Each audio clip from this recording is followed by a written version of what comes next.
আজ তোমাদের সঙ্গে শেয়ার করব ভোলা মাছের ঝালের রেসিপি।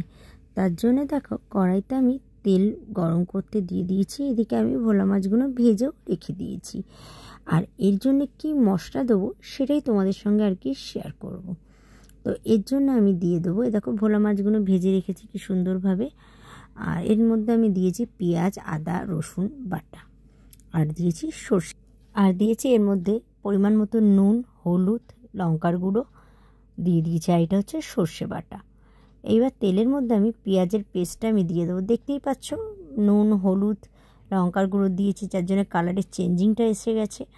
তো এইটা একটু ফুটে গেলেই বেশ কালারটা, পেঁয়াজের কাঁচা গন্ধটা চলে গেলে আমি এর মধ্যে সর্ষে বাটা দিয়ে দেবো। সর্ষে বাটাটা এবার দেখো আমি ঢেলে দিচ্ছি কড়াইতে।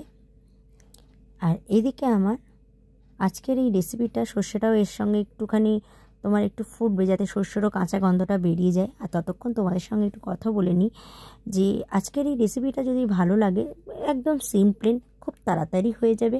একটা লাইক করে দিও, একটা কমেন্ট করতে ভুলো না, আর প্রচুর প্রচুর শেয়ার করো। আর চ্যানেলটা সাবস্ক্রাইব করতে একদম ভুলো না। দেখো মাছগুলো ঝোলের মধ্যে দিয়ে দিয়েছি, এর মধ্যে নুন, তেল, মশলাটা যাতে ঢোকে। আর সাবস্ক্রাইব করে দিও, আর পাশে থাকা বেল আইকনটা অবশ্যই প্রেস করে দিও, যাতে যখনই আমি নতুন ভিডিও আপলোড করব আগে তোমাদের কাছে পৌঁছে যাবে। তো প্লিজ প্লিজ যত পারো শেয়ার করো, পাশে থেকো।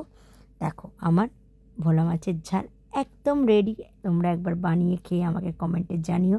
আজকের জন্য টাটা।